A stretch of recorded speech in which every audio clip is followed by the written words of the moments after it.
All right, guys. So thank you so much for being here today. What I'm going to be doing, what we're going to be doing, is answering all of your questions on the most confusing parts of fitness. This is going to be a two-part episode, guys. So stick around. Today, what we're going to be answering is your questions on diet, and next time, it's going to be on weight training.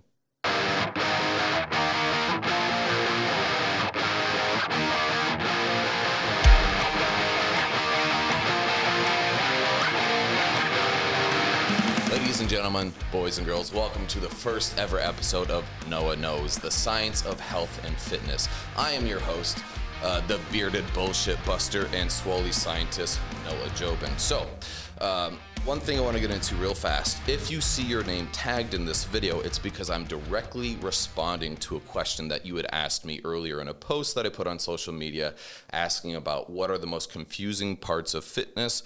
So what we're going to do today is go over a Q&A of every single question you asked me so I can respond directly to you.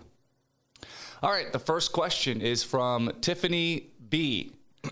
For everything you Google search on getting in shape, there's another telling why it doesn't work. So in the end, you feel like, what the F am I supposed to do? Not really a question, but a comment. Yeah, so this is a good one, and I particularly wanted to start with this one because it applies to every single category, whether it be gaining weight, muscle, losing weight, cardio, weight training, every single facet, right?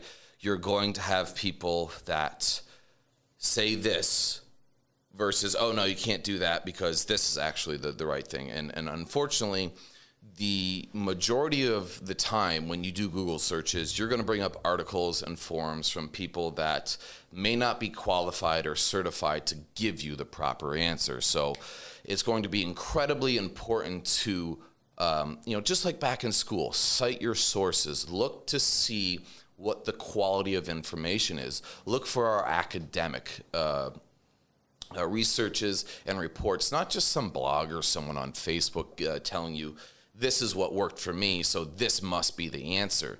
And really, this is just a classic case of correlation doesn't equal causation. So guys, stick to academic sources.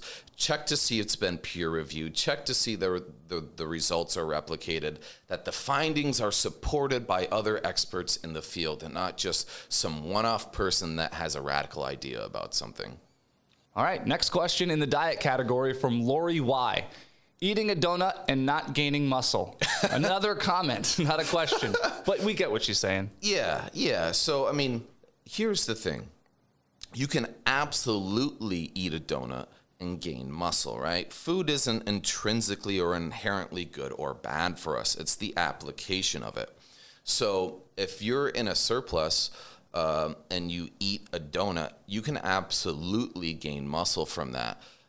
Now, you won't gain muscle specifically from eating that donut, but it's because you're in a surplus. So it's the total quantification or the equivalent of all the food that you eat that puts you in a surplus that's going to optimize muscle growth, not specifically, a donut per se. Next question from Kelly H. It's on macros. She wants to know the difference between good macros and bad macros. Okay, Kelly.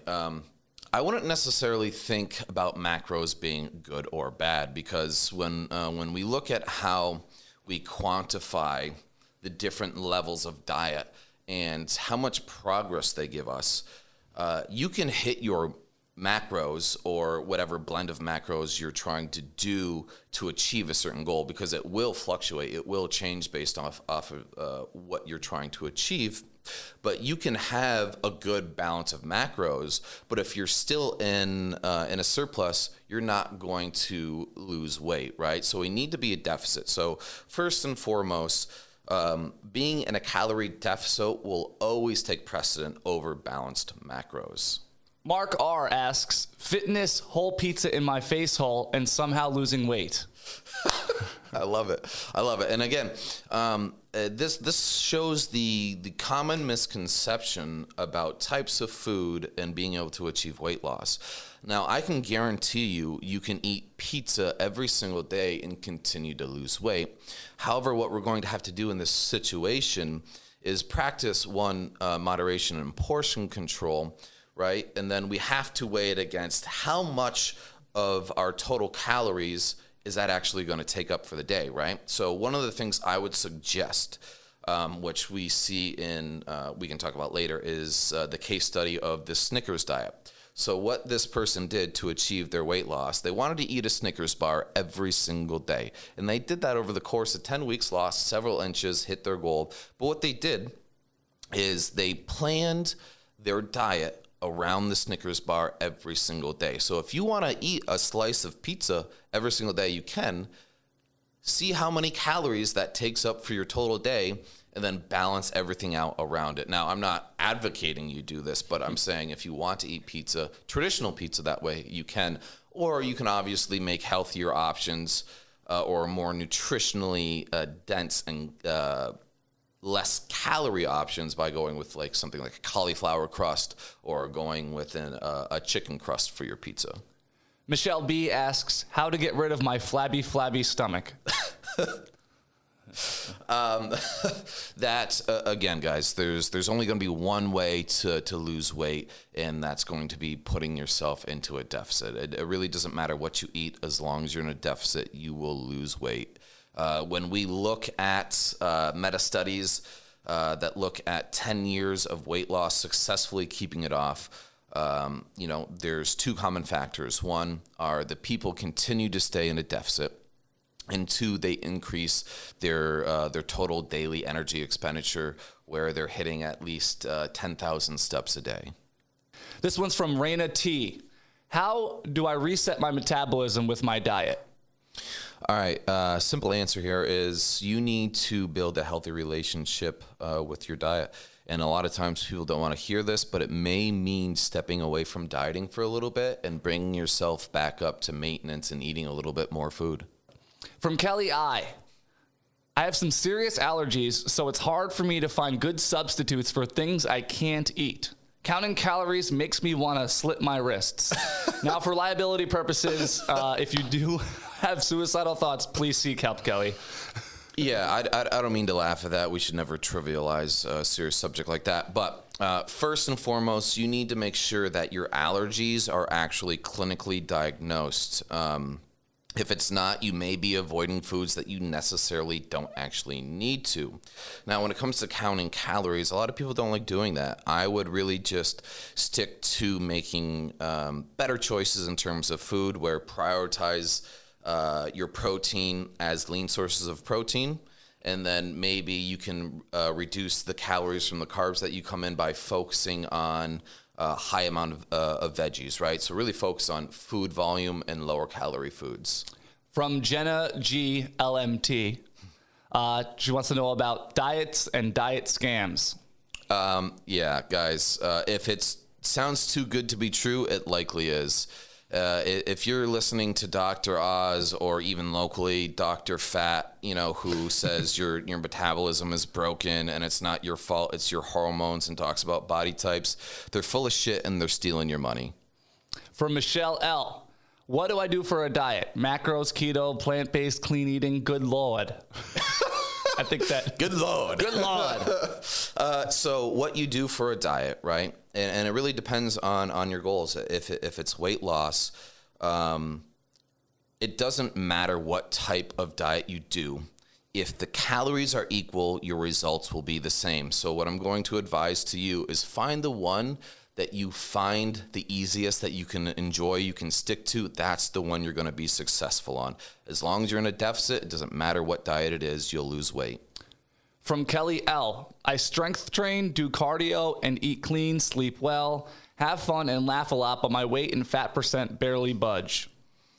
Okay, so this comes down to, again, deficits versus perceived deficits. If you really are doing all that you say and you actually are in a deficit, you're going to lose weight. If you're not, something's wrong. Either you're overestimating how active you are, or you're underestimating or inaccurately tracking the amount of food that you're actually consuming. From Robert D. How am I going to fit this entire taco in my mouth? I love tacos. Doesn't even have to be Taco Tuesday, right? Again, guys, Tacos aren't bad for you. No food is inherently bad for you. If you want to have a taco, eat a damn taco. As long as you're in a deficit, you will lose weight. 2 people submitted this question, one a couple days ago, one right this second, from Dennis H. and me, Chris Kanya. Why can't beer be a good source of carbs?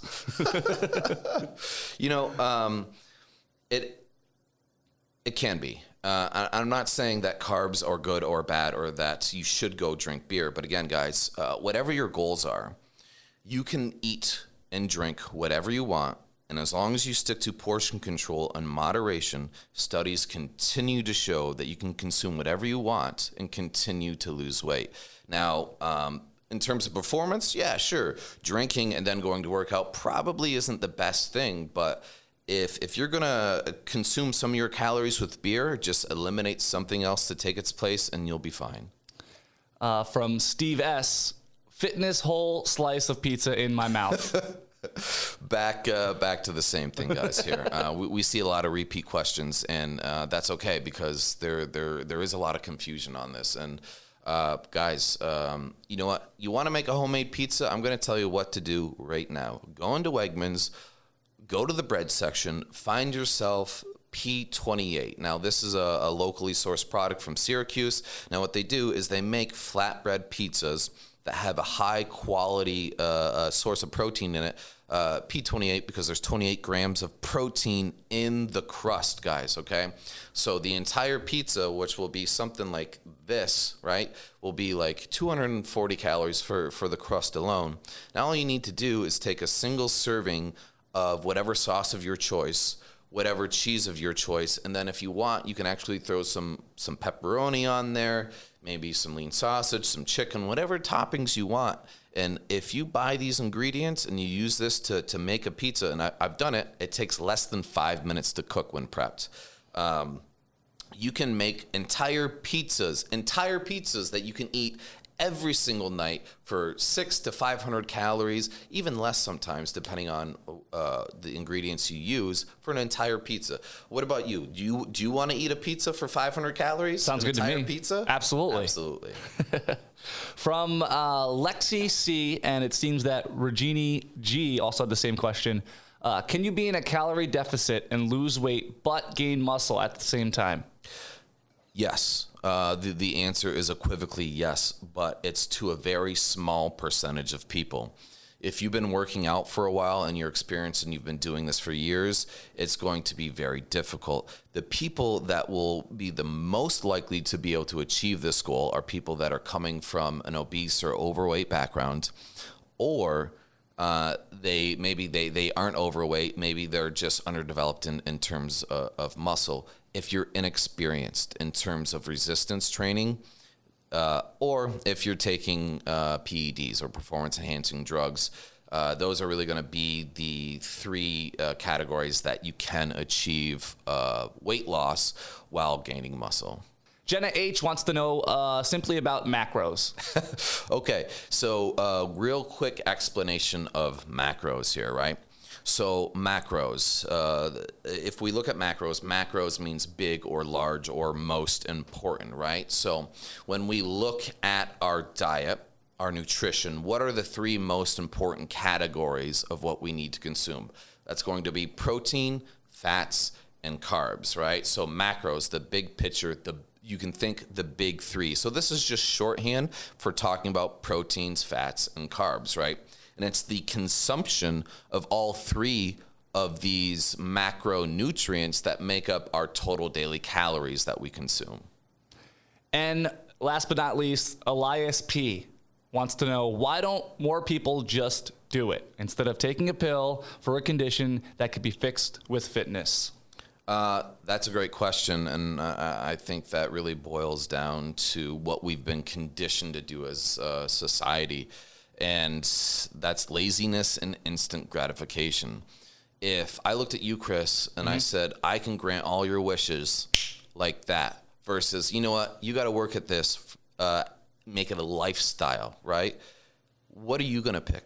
Which genie are you? Are you Robin Williams or Will Smith? Robin Williams all day. Robin Williams I'm taking all the day. wish, because I ain't never had a friend like you.